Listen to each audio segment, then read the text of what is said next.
qui j'entends ici na salle on zamba pambola donc c'est les son type là mais na tala émission na moral ka qui pas mba potongo place à Krachaki alors moi je fais ba concentration il y a ba 2 ans sans kama pona zala lelo nganaza alors on a ba 2 ans on a yazo concentration parce que ba papa chéri na ba le roi de la forêt ba salango déjà ti lelo ba comment ba zabana le roi de la forêt ba kipe j'entends ici moi que aux a mal aimé donc quant à moi parce que je suis au sein de groupe Wenge Musique à Maison Mère que Dieu bénisse j'entends ici pour tout ce qu'il est en train de faire parce que c'est l'éducation il est en train de montrer l'éducation qu'il a eu côté au internet va tenir au moins rigueur non pas ngema il faudrait kasi on a vu biso il y a Yolo grand frère on a appelé moi na mota role ka pembela le roi de la forêt le ka inaperçu sur le qui inaperçu le billet moi c'est il faut que tu aies ça na famille Janisi Tanzambe ya salama rotima comme cour suprême et si ka décision sincère à monter utaka boss makaya monter maso qui imponi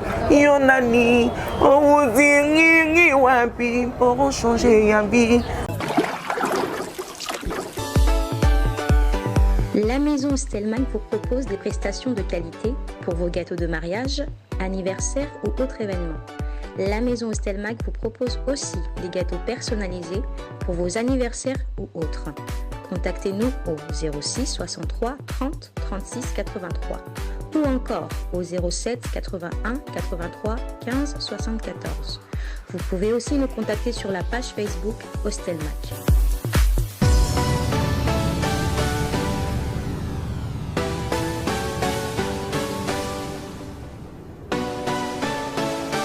Fidèles internautes, chers abonnés, très chers camarades, amis, bienvenue une fois de plus sur votre chaîne YouTube Congo Mokili. Une fois de plus, comme d'actualité, comme d'accoutumé, nous allons recevoir pour vous un artiste bourré de talent. Aujourd'hui, je ne suis pas seul, l'émission Miroir reçoit un grand artiste parmi tant d'autres. Alors avec sa voix mélancolique, une voix qui ressemble à la voix de son père, vous comprenez déjà l'anecdote, donc alors avant de commencer cette émission, laissez-moi d'abord dire un grand merci à Valère Massamba derrière la caméra et puis Imag Makengo à la prise de vue et puis à la réalisation. Donc ça là bien l'émission, le solo, il y a Wenge Maison Mère à travers l'artiste Yannick Dindo. Yannick Dindo, bonjour. Ouais, bonjour mon frère, bonjour ma soeur Touba Libanda, ma frère Mangatou. Je profite bien de saluer mon boss, le big boss, le roi de la forêt en provenance de l'Europe. Je profite aussi de saluer tout notre bureau. Je vois CG Junior Katakata, Dota Pichu Muzungu. Et pourquoi pas mettre Ninja Sikate dans le cordon Papin Vola, Sankara Dekuta et Présence Tami. Et sans oublier Cadro Toza Paya Boss Makaya. Donc H Royal, donc la super Lemba. Où ils appellent une place où qui sera un plus dans la carrière artistique. Dans le jour tu répéteras, attends, la répétition communale, je te répéterai que c'est un plus. Donc on a préféré bientôt ça à Boss Makaya, à Arche Royale. Donc une manière pour toi de l'ascenseur. Ouais, d'une manière pour nous c'est ascenseur pour les fanatiques tout bazara di banda wana. Bon on va passer en makam. On a besoin c'est la peine Boss Makaya ascenseur wana na Arche de. OK, ça là qui te connaît tout ça. D'entrée des jeux maintenant on a reconnu malama on a repé ça malama ko maluba ko na ngamuna yo.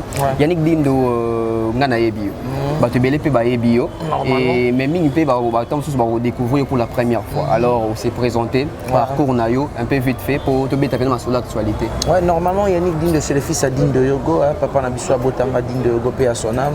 Je suis le petit frère à Lola Dindo, donc artiste, musicien, chanteur au sein de groupe Wenge Maison Mère.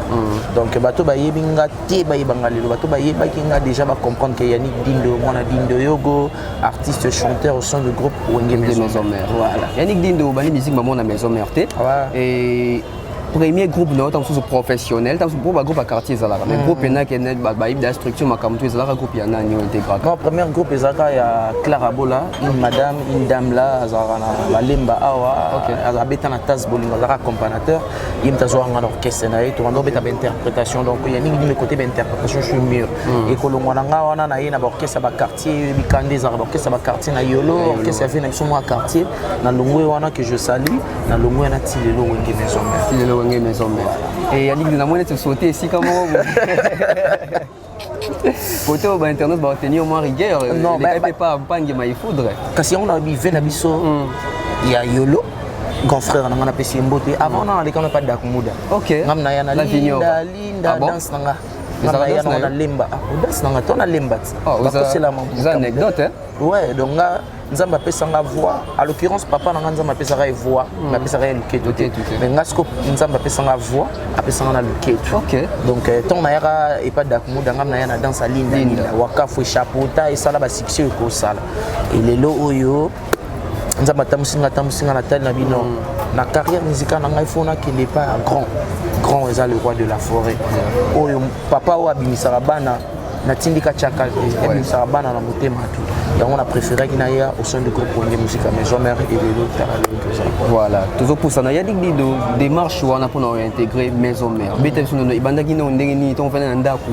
Imobi non qui ne peut pas affronter venir si kapena ba faire baleka ici ka ba bindo me baleka ici ka ba tunyo sona baleka.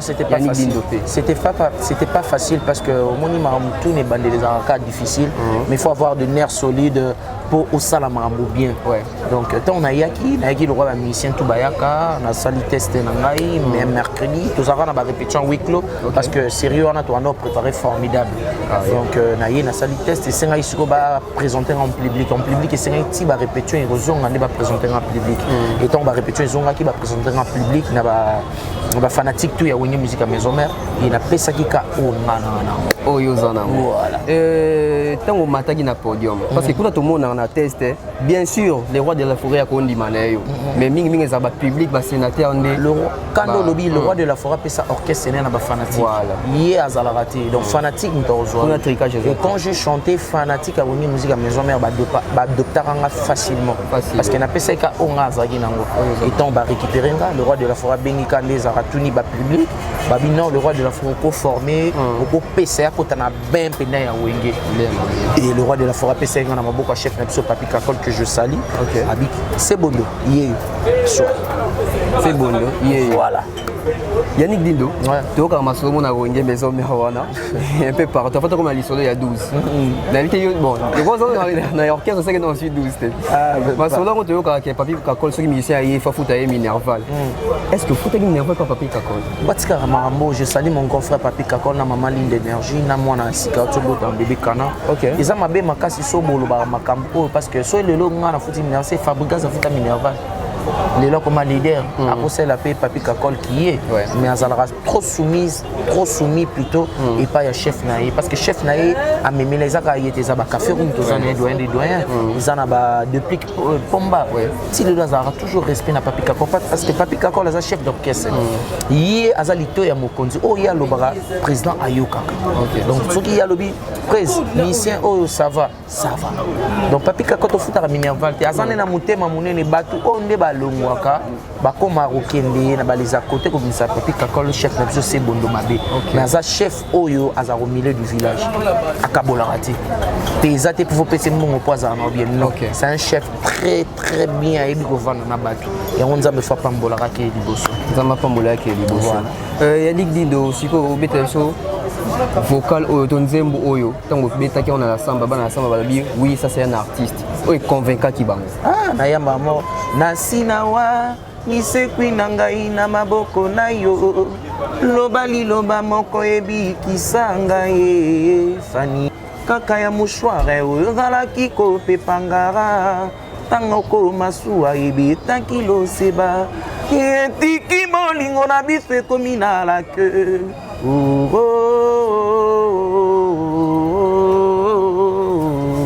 doto nayemba nzembo wana Nabisio la zamba mobimba. Taka na ngana 2 personnes.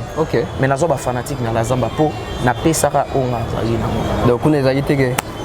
Donc jamais nga ba betelanga bo. Nga ba betelanga. Yeah. D'ailleurs changer ma méthode wana. Pe na yaki, je te le bienvenu et pas Banzoi, et pas ba député, et pas ba sénateur, et pas ba manzaka, ba yambanga bien pour bangonde ba comme ba famille na. Pour bangon ba côté la ba musicien. Pour orchestre le roi de la forêt ça na maboko na ba. Donc bangon ba pour na ba musicien, bangon ba zora ba musicien. Et tant ba récupérer nga, c'était l'honneur du bon Dieu. Le bon Dieu. Et de ton père aussi. Et de mon père aussi, paix à son âme digne de Yogo parce que mon niveau on attend on a le roi de la forêt tout na mort. Yozale qui a musicien abetaka na Zaiko ma bien grand frère na malo il va comprendre que maman voit quelque chose en thème so na formé le roi de la forêt ça en formation tant midi pour yango le nazao yango moi nazana ba boss na biso boss makaya donc naza penado au monde que tu es placement ba kati musique pour yo ça l'émission parce que je suis aimé par boss je suis aimé par bati tout. Donc le roi de la forêt pesanga makamo nazala aimé par tout le monde. On m'a dit que boss a pesanga makam. C'est une considération. Voilà, c'est une considération. Tant que tu as un staff mo arche royale, comme on a que boss aza wana boss makaya, mais après ce espace pour ani parce que vous avez aimé parce que lui ko solo là, vous avez l'humilité, c'est ça qui compte. Et le roi de la forêt avec ça biso pas comme qui ça. Voilà. Yannick dit de question dans tout non parce que ngana yebi et ko yeba autant so personnellement boité mais na yebi na landa na TV émission avant on a banda musala. Ici qu'on a qui n'entend pas combattre pour tous les militaires. Ici qu'on a qui n'ont remarqué que Yannick dit de soldats chaque dimanche, chaque samedi, ils en avaient mis Barafil Toumba au Kenda. Mais il s'est fait que dans la maison mère on dirait les bisimons mais ça coaching il y a les rois de la forêt ou bien ils ont rendu mozos comme le système de GASICA. Non, ils ont que au moni orchestre ils ont na hiérarchie nango. Le wenge musique à maison mais ils ont hiérarchie ils ont bureau.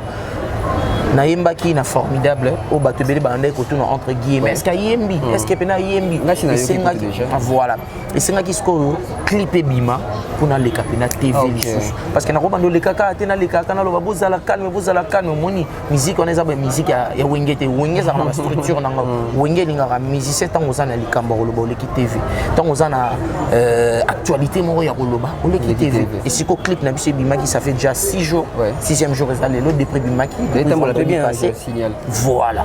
Au moins il y a 12 exacts na clip na bimi na ngai on va te bele bandimete Yannick Bindo oui Mbappé na formidable mais ça grâce à le roi de la forêt faut-il les longa na formation na wini musique parce que le roi de la forêt c'est un grand formateur pas sous-estimer le roi de la forêt la plupart avant yo ya to solana boss makaya ayoki vocal ayebsinga bi oh tu chantes posé tu chantes bien on a posé. Pourquoi? C'est parce que c'est le roi de la forêt, nous avons cotisé la formation. À l'occurrence, en concordance, le chef de Papi Kakol. Pour la minute où je salue le big boss Aza en provenance de l'Europe. Ah, parce qu'il y a un chef d'orchestre, c'est Papi Kakol. L'histoire Mokonzi, il a coordonné la répétition. Aza payé mon côté, Aza n'a chef local, Bicoril, chef de répétition, Aza n'a Igo Santé, chef de discipline, tout ça, on a. Toujours la formation du roi de la forêt à travers la chef Nabiso. À travers donc bon mot d'abord bien formé puis bon tic la il y a au Saranate chef Nabiso c'est bon bien formé à Saranate. Bien formé à côté ça maramutu dans nous autres. Donc il y a ça le roi de la forêt Mbalama. Donc en absence à le roi de la forêt carrément Papi Kakol chef Nabiso à Zouaka place il y a Mokonzi Nabiso pour appeler sa biso formation toujours à l'oreille il y a le big boss le roi de la forêt. Yannick dit dans la moni au Namekati à maison mère mais na moni paie parfait divers boss là qui est un orchestre avant au côté à maison mère a vu le père tant au moni au coup na yite yom to kuta kuna ngana kuta chinois aza doyen na biso ngana yokuta su Michigan na yokuta parfum divers baza ba doyen na ba ngana kuti bango donc ngana ina sima na bango niaso tant au kuti parfum divers ambiance c'est ça qui ndeni non ambiance c'est ça parce que vous allez gagner déjà ambiance c'est ça technique ambiance c'est ça qui toko parce que ce sont deux frères yo yebi place to luka musala biso tout donc okoza na mutema mabe muninga te po yepa luka pona gagne pe en famille na po kuna pe luka pona gagne pe en famille donc le roi de la forêt a biso bolingo a biso te tous na ba fitité ba banalité non donc le roi de la forêt ça sera biso comme papa moko ça sera bananios ya ngombe tout ça ya ngombe boza voilà Yannick Dindo oza musicien artiste mais avant que comme attendre sur artiste oza rapé fan question non tout non par rapport à Wenge parce que donc l'office oza déjà moi na Wenge pour beti na Wenge au compte parmi bateau ba oui guerre ya wa Wenge mibale wana BCBG na wera so wana bano attaque fan parce que biso sozara ba série na banda musalo pe na comment attendre sur musicien ou bien tu série ba moto pe na yezala question o l'équipe d'émission boy kuna ba ki buke pa na bango ba série wana soit zana biso franc yo zara na ngambu ya Wenge ni à l'époque nga nazara déjà na ngambu ya Wenge mobimba ton bazala sombe et ton bakabwani nazara pena na mpanzi ya le roi de la forêt parce que nga na fanatique nga na kena ba ngula Wenge maison mère tant basali Wenge ton bakabwani nazara fanatique ba mirekwe ba concert to beta kuna ba concert le roi de la forêt beta nga nazara da fanatique donc on a que nazara a préparé qui na ozana Wenge musique à maison mère donc j'étais jeune fanatique ya Wenge musique à maison mère parce que dans nous on a le roi de la forêt azana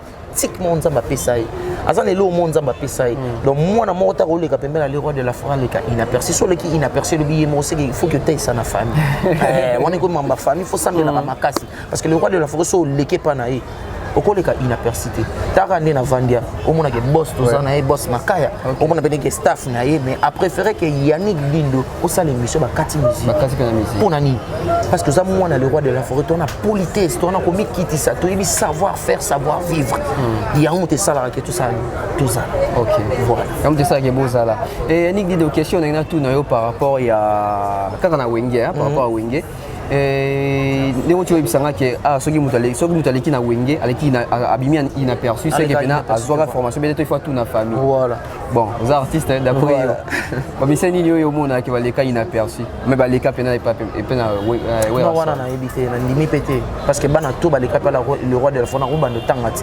fabricas maestro wana masana to banane tango OK tout ça na test jour moi pas d'accord muda ana signé maele na botang c'est un frère à moi comme leader lelo kako soit omona ba Robino Mundibu omona ba déplique Pomba omona ba héritier Watanabe omona ba président na biso Ferregola omona ba Kabosé omona ba belé ba leke par le roi de la forêt mutu tout na coin na en se retrouver parce que ça na lumière il y a le roi de la forêt quel que soit impolitesse quel que soit ndenge mongo ba kendara nango mais toujours bazaba na le roi de la forêt pour bazonga toujours na se makula papa c'est ça et tant le bique otangi biso na ba kombo parce que sans rancune biso le roi de la forêt à biso koboya mutu na loyenge te kozana bakite timo ya ben politesse te biso toza bano toza poli to lanara conseil ya papa na biso direct le roi de la forêt tant terre biso la xara biso to yoka direct toza bato to yoka to na yoki mba mona yoki donc le roi de la forêt terre biso bolingo pe politesse omoni kande na ye omoni boss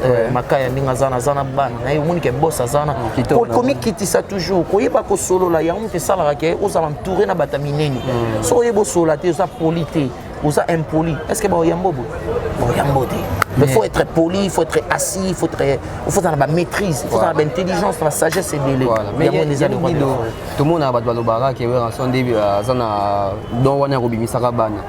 Mais les leaders nous soupé bazana don wanate. Non, batutu ba na don, mais le roi de la forêt pe nazana don et pas Nzambe.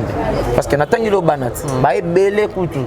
Le roi de la forêt bimisa. Le roi de la forêt bimisa moi na teo obima tindika chakalte. Le roi de la forêt soit bimisi moi on appelle que moi. Au senti bien que moi on tcha ba musuba papa musu mal à l'aise. On les a force à le roi de la forêt. Nzambe même taper ça, c'est pas donné à tout le monde. C'est pas donné à tout le monde. On a le ça Nzambe apambola le roi de la forêt. C'est pas pour flatter parce que ba musu za pour za groupe pour ba yembisi yango zo flatter. Non, moi je flatte pas. Nzambe apambola le roi de la forêt parce que initiative Nzambe PC c'est pas donné à tout le monde. Kobimisa bana bimi penda bazé belé parce que biso c'est sans polémique parce que bana na tout bazara reconnaissant et pas ya papa na parce que sa fierté ya wenge musique à maison mère puis ya yimo le roi de la forêt le roi de la forêt Yannick Dido nzembo nomo na linga makasi ochaki na ex groupe na yo zala oyeba biso bana yo go na avant que c'est les choix so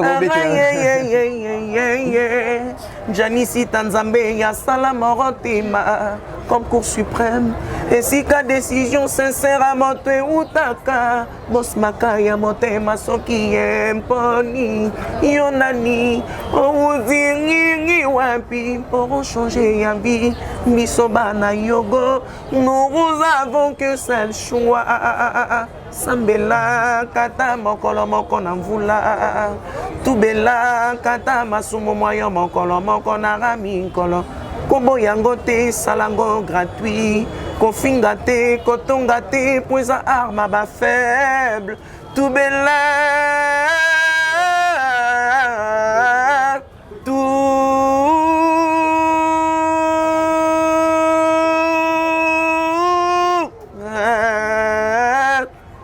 Zanga mango yo kokende wapi eza libanga na molili. Qu'on s'abrite chez le voisin fait pas la fête ezala kande marabere. Janizita na nganga sengi na nzambe. Lotisa momengo na ndoto ngoyere. Po momengwe koti nyongo boss makaya na biso. Po momengwe koti nyongo bankale. Oneza nzembo nanga. Na sala clip wana na Saint-Augustin. Voilà. Moi qui n'ai pas d'accord. Ok, ça on a essayé batutu batubela parce que au moniteur on va pesa biso banzembo na tala na bino na ko sa nzembo moté kana yemba ba parti ya ba mama fona sa nzembo mo etika et accroché parce qu'on a souka na ya ngana wengo na wenge bolingo so kingana wenge ani sita na wena nyongwa moto na ngandi miringo on a yiba qui se coupe la père na biso na non on a identité faut pas comprendre que lui c'est l'enfant de Dindo alors faut na le kana identité père faut le kana identité père est-ce que c'est une chanson ça de la forêt Nzembo ouais ayuka ngo Christian Nangayuka moi il a déjà apprécié parce que le roi de la forêt aza papa wa talara bana nyonso ayebi il a déjà apprécié puis il y aura un temps le roi de la forêt on commence qu'on a tant à utiliser. Talara utiliser on a formidable mais après ça bon avant. Moi avant to yo kango. Alexa bon quitter. C'est l'enfant de Dindo Yogobo Yokai. Lumière. Il aura le temps de s'exprimer encore parce qu'il est tout près de le roi de la forêt. Voilà. Yani vini de to yebi ndenge musique na biso tambola ka mama polémique tilika chaka mama 12 etc. Tout monde qui na mikolo lekaki c'était premièrement na bano ezaki dans le bogis bon paiement lekaki à lobagi wa ko à propos du roi de la forêt et puis de mon équipe va réaction pesala qui lekaki ndenge lekaki mais to yo mona mikolo j'entends ici na manqué le roi de la forêt ndemo sakanate réaction bino bana wenge mais so mere za notation na leli konga na leli oro mbongoni okosala kanga boye sulukiara nalingi otika kotambwisa kanga motongo yemba aleluya likolo yogo mapata mafungwama magabenisa bolingo mabiriso likolo osi marabota rambuma ya yogo la vie est Thérèse consistante aimée. Mais s'il faut souffrir à cause du chagrin, l'amour, oh, tu m'as saisi, voilà, oh, tu as blessé mon cœur, amour. N'a commis les locaux, condon, poron ayor, na oui. La lelo na commis konyo kwama, na commis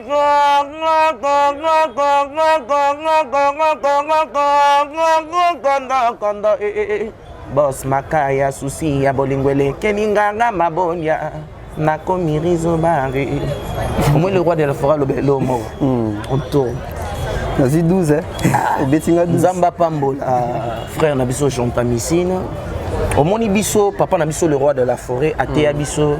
Tu vois, quand tu passes à la télé, il faut faire tourner la langue 7 fois. Il ne faut pas passer à la télé pour insulter de grands qui ont vécu. Au moins, le roi de la forêt, Aza Papa Kulutu. Jibem Pianaza Papa Lekinabiso. Tu vois, par rapport à l'âge, on est basali, mais ce sont deux frères. Moi, je ne peux pas passer à la télé pour insulter Papa Chéri Binadama. Si c'est l'éducation que Papa Chéri donne à Jonta Missine, j'espère même pas. Parce que Papa Chéri, c'est un intello. Il ne peut pas donner une éducation à Jonta Missine, passer à la télé pour insulter le roi de la forêt, même pas. Si Jonta Missine le fait, moi, je ne peux pas le faire chez Papa Chéri. C'est que moi, je peux remettre chez Papa Chéri plutôt, c'est le respect que le roi de la forêt nous donne. Ngana mona igwe igwate ya rabiso ko finga te ngamona to yema ko finga te ko tonga te poza arma ba faible parce que lelo na le kana finga Papa Chéri carrément na bimwa moké carrément na bimiem poli ce qui Jonta Missine na sala nzamba pambola donc c'est les son type mais na tala émission na moral ka ke pa mba potongo place à Krachaki alors moi je fais ba concentration il y a 2 ans sans kama pona zala lelo nganaza alors on a 2 ans on a yazo concentration parce que Papa Chéri na le roi de la forêt ba salango déjà ti lelo ba koma ba icône. Si tu passes à la télé pour un sentiment pour insulter le roi de la forêt c'est désolable parce que lelo ba fanatique ba tala rabiso moi tant ça rave émission tout à la ba commentaire. Il y a d'autres artistes quand il fait des émissions batala ba commentaire quand tu insultes un grand le roi de la forêt binisa ba nebela binisa ba sele binisa ba char d'épaule binisa ba héritier binisa ba JDT binisa ba babindombe binisa ba te belé ton yo finga ce que sont aussi bana wana bazaba le roi de la forêt, bah qui paye Jean-Tamisine, moi t'es aux mal aimé. Donc quant à moi, parce que je suis au sein de groupe Wenge Musique à Maison Mère, que Dieu bénisse Jean-Tamisine pour tout ce qu'il est en train de faire. Parce que c'est l'éducation, il est en train de montrer l'éducation qu'il a eu dans sa famille. Parce que l'éducation que mon père Digne de Hugo m'a donnée, c'est pas insulter les gens. Et les gens qui ont vécu. Et qui est là aussi, comme le roi de la forêt. Je ne peux pas insulter Papa Chéri Binadam. Jour Tobetaka, consort na biso moro na ville awa, tout ça la publicité na biso, Kermès Mezaki na boulevard. Tant aussi c'est un frère nanga Nico Adem que je salue, américain. Tobetaki to kuti Papa Chéri azobeta un anniversaire, moto kotaki na Nico Adem. Papa Chéri a présenté biso le roi bana na eto yemba. Parce que lelo na lekana TV na finga Papa Chéri. C'est insensé. Ça m'a pas mbola la Jean-Tamisine, ils ont l'accès carrément éducation, il y a famille na ba. Voilà. Voilà, donc il y a Souka, il y a Nick Dindo, l'histoire de Zénith. Zénith de Paris, Babi, le 12 juin, retenez bien, le 12 juin 2021, Babi Bisso tout Rosana Zénith parce qu'il y a Nick Dindo Rosala. Babi spectacle à haute E en couleur où le roi de la forêt en complicité na ba chef na Bisso Otozo Bongisi la banque. Bon senti. Yannick Dindo qui 5 son a kimi alora na finisi papa na Dindo. Venanga lo la tika la qui matin na quartier là ta. Na Zaiko non plus akimita ki akiruva en États-Unis na makambo na ye. OK. A utaki États-Unis na Zaiko bazongi après ke na ndenge na ye. Ouais ça c'est long yoto. Non, c'est pas selon moi, c'est selon notre père paix à son âme. Moment maloba mo il faut ça lango. Papa na biso Dindo ga te biso et lo mo pa era auto ya Vancouver na 2000 ans. Abi na moni lola na poto sanga bien mais na te ke lo moko. Mon tokia mutu kotika la na poto te pour ça les côté. Talanga papa na yo. Landanzela. Yo pe bayebisingo koma koyemba koma musicien mutoki ya mutu ti obeta na orchestre bato kotika la kokima na mbongo wa mutu te so na kimo bine no finga papa na Dindo taka kufa na ye déjà tande ba finga mwana na muyibi alingeka le roi de la famille mais poto pa kima donc ikitsanga pour être franc ce qui est ça 2 jours avant tozonga kin Michel Liboso yana ba bagage na ye déjà Yannick Dindo na lo ba on a be mission tout. Et ma soeur Ninel Dindo, Tété Dindo, Kéramiteli, baza ba fan. Avant que tu ngana kota Wenge, baza ba fan au sein. Il y a groupe Wenge Maison Mère, baza en Europe. J'ai toute une famille. Côté famille à papa, j'ai ma grande sœur Tété Dindo, Ninel Dindo, j'ai Fabrice Dindo, j'ai Divine Dindo, j'ai Nancy Dindo. Bana poto. Siko, na kimi na wek sebande ko ngana sonit. Isimbité. Pe ici na Kintala to sa émission, nana boss Moroya. Arche royale, boss Makaya. Parce que yebisanga ba relation de ana on a king. Parce qu'on a kimika na poto bi ndenge boss on a yo kasoni. Po bat bando ya on ba petit na yoti. Ici na on a kima na poto. Asa sans esprit. Na kima na poto pona ko mo bonde la rabana wa bébé wa. Po basi a poto ko yambo bien. Photo ebisaka batu. Aro yambo bien. Tant qu'on yo orchestre maison kin. Alors monsieur Yaya, faut que chapeaudage, il y a des factures, il faut payer. Gaz et Ekiti, et Simbité. Voilà. Donc, nous avons un Yannick Dindo, message dans nos fans, nos internautes, nos abonnés, puis Manzaka, les sénateurs, tous les maisons, puis les rois de la France. Rebelle accident, Yamoto Kachako Malagoni, Sandrine Maou à la fleur, dropette Matondo, Papi James serré. Ok, l'oncle la moueli, moi, Canabile. L'oncle la bougie, et si la gana chandelier. Lelo moye bonango kobima na horizon yo wana rokere ado senga maître sengino rabongo no welenga mangebe on a bajou mabilo bazana Zénith excellence ngema ngebe ngo imusoko ngebe ya mama Esther excellence ne ngombungu fumwa banga moyo oya kaka na vinanga wa rebelle accident nanzodo ya moto kashako malagoni Sandrine Maoua do oka koyemba non poyemba boye il faut zara pembela le roi de la forêt nzamba pambola le roi de la forêt de Big Boss le roi de la forêt moni formation le roi de la forêt pesanga na considérer ngo pour na mission sera mutu na parler na ngapena na zo attend il y a répétition police pour na koma na place sur le roi de la forêt pour na yemba na yemba boy oya kaka na vinanga wa rebelle accident nanzoto ya moto kashako malagoni Sandrine Maou à la fleur dropette Matondo Papi James serré Ok lokola mungweli mwakana bilei lokola. Donc on va expliquer vocal dans un mot. Naimba oyaka kana vina ba rebel accident dans nzota moto kasi akoma lagoni mais liwe zo iba été ok lokola mungweli mwakana bilei lokola bouger si la chandelier. Les bisous bata catholique donc on a expliqué batu maman ebele. Pasteur Blanchard Logos na Suisse et je salue maman Donna Monica, on était ensemble. Ça c'est mon petit frère. La vie est terrestre quand c'est sans témérer, mais il faut souffrir à cause du chagrin. L'amour, oh, tu m'as saisi, voilà. Fidèles internautes, c'est que s'achève cette émission. Merci pour tout. Merci. Abonnez-vous massivement. Vous contactez artiste et numéro. Je pense qu'on va afficher. La maison Stelmach vous propose des prestations de qualité pour vos gâteaux de mariage, anniversaire ou autres événements. La maison Stelmach vous propose aussi des gâteaux personnalisés pour vos anniversaires ou autres. Contactez-nous au 06 63 30 36 83 ou encore au 07 81 83 15 74. Vous pouvez aussi nous contacter sur la page Facebook Stelmach.